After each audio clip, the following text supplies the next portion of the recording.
The sound of the trading floor at Sterling Thorne Investments was a symphony of controlled chaos, a constant electric hum of servers, punctuated by the staccato shouts of brokers closing deals worth more than most people earn in a lifetime.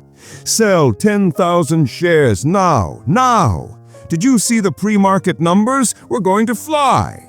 It was a place where fortunes were born and erased in the flicker of a screen, where ambition was the air they breathed, and every second cost or made $1 million.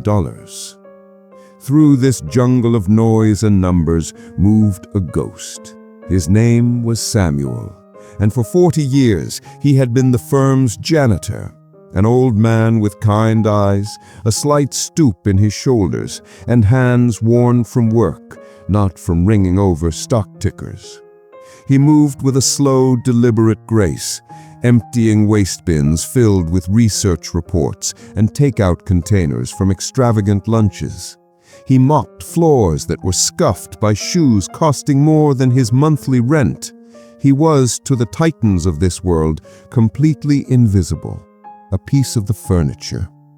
Or worse, a target for their casual cruelty. "Hey, Sam!" a young, slick-haired broker named Alex shouted one afternoon, leaning back in his ergonomic throne. His watch, a gleaming silver beast, caught the light. "Got any hot stock tips for us, buddy?" Laughter rippled through the nearby desks. Samuel paused, his cart of supplies squeaking softly. He offered a gentle smile. "Just the usual, Mr. Alex. Buy low, sell high." The laughter grew louder. "Hear that, boys? The janitor is a genius. Why are we even paying for analysts?" Alex smirked, turning back to his 6 glowing monitors. He saw Samuel as a relic, a man who had failed at life's great game and was now left to clean up after the winners. Alex was a sprinter. He lived for the thrill of the quarterly bonus, the high-leverage trade, the overnight win that would make him a legend. He saw patience as a weakness, a flaw for those who weren't smart enough to get rich quick. Samuel, in his eyes, was the living embodiment of that flaw. What the others never saw, what they couldn't even imagine, was Samuel's ritual. After his shift ended, when the city lights began to sparkle like fallen stars, Samuel wouldn't go straight home to his modest apartment. He would walk 3 blocks to the public library. There, under the quiet glow of a shared computer terminal, he would log in to a simple, no-frills brokerage account, and with the same steady hands that pushed a broom, he would make a single transaction, a small, automatic transfer from his meager paycheck into one single investment. It wasn't a hot tech stock. It wasn't a risky biotech venture. It was a boring, total market index fund. Every week, for 40 years, without fail. The man at the firm saw a janitor cleaning up their trash, never once dreaming that he was quietly building an empire they couldn't comprehend. Years rolled by. The market roared and it whimpered.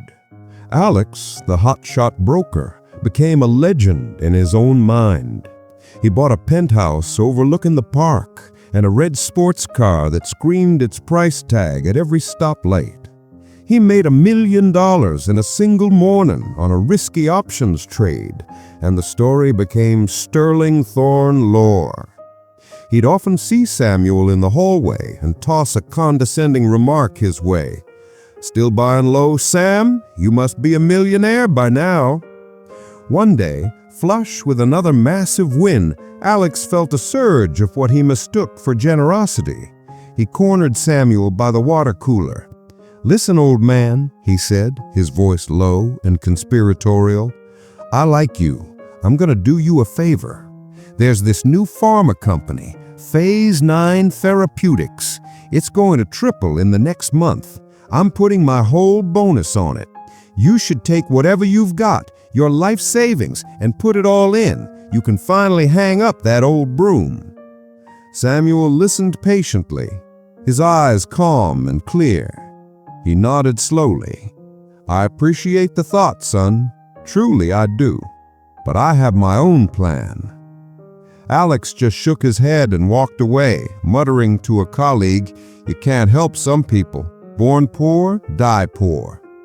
He didn't understand. He couldn't.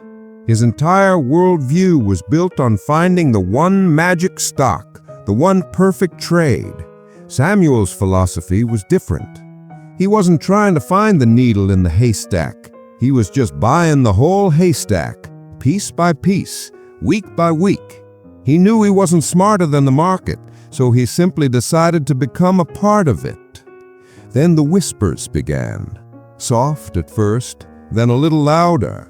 Words like subprime and over-leveraged and systemic risk started to appear in the reports Samuel would throw away. The brokers on the floor dismissed it. They were invincible. The market always went up.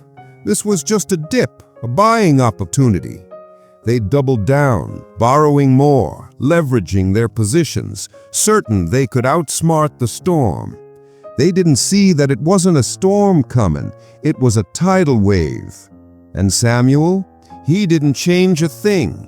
His automatic investment went through on Tuesday just like it had for the last 2,000 Tuesdays.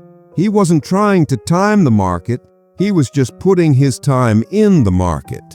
The red numbers starting to bleed across the trading screens didn't scare him because he wasn't a sprinter in a panic. He was a marathon runner, and this was just another hill on a very, very long road. The crash came not like a thunderclap, but like the world silently running out of air. The confident shouts on the trading floor turned to desperate murmurs, then to a stunned, hollow silence. The symphony of chaos became a funeral dirge played by algorithms. Alex sat frozen, his face ashen, watching numbers on his screen evaporate. Numbers that represented his car, his penthouse, his entire identity. In 3 days, he lost everything. More than everything, he was ruined. The firm of Sterling Thorne, once a titan, was gutted. A few weeks later, the office was a graveyard of abandoned desks and unplugged monitors. Samuel was there, pushing his cart for his very last shift. He saw David, a senior partner who had lost a 30-year career, packing his personal items into a cardboard box. His hands were shaking. David looked up and saw Samuel. For the first time, he didn't see a janitor. He just saw another man. "I'm sorry, Sam," David said, his voice cracking. I guess this is it for all of us." Samuel stopped his cart and reached into his simple work coat. He pulled out a small, plain white envelope and handed it to David. "Actually, for me, it's just the beginning. I'm retiring." David opened it. It was an invitation, a small retirement party at a local community hall. He stared at it, confused. "Retiring? Samuel, how? Nobody has any money left." Samuel finally shared his secret, not with pride, not with an "I told you so," but with the simple clarity of a man stating a fact.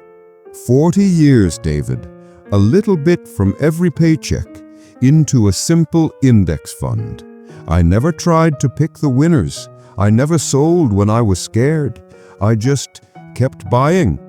The dividends reinvested, the market went up and down, but my shares just kept on growing like a tree. It turns out, time and patience were better stock pickers than any of us. David's mind, trained to calculate complex derivatives, struggled with the profound simplicity of it. He finally asked a question, his voice a whisper. "How much, Sam? How much is it worth now?" Samuel looked out the window at the New York skyline, the very symbol of the wealth that had just betrayed them all. a little over $4 million. The cardboard box slipped from David's numb fingers. In that moment, he finally understood. The loudest, smartest men in the room had spent their lives chasing lightning in a bottle. The quiet, invisible janitor had spent his life just collecting the rain. He hadn't outsmarted Wall Street. He had outlasted it. The greatest financial tool is not a complex algorithm or insider information. It is the relentless, unstoppable power of compounding, fueled by discipline and time. The brokers thought wealth was a sprint, a hunt. Samuel knew the truth. The true, lasting wealth is a harvest. You plant seeds, you water them consistently, and you let time do the work. You don't have to be the smartest person in the room. You just have to be the most patient.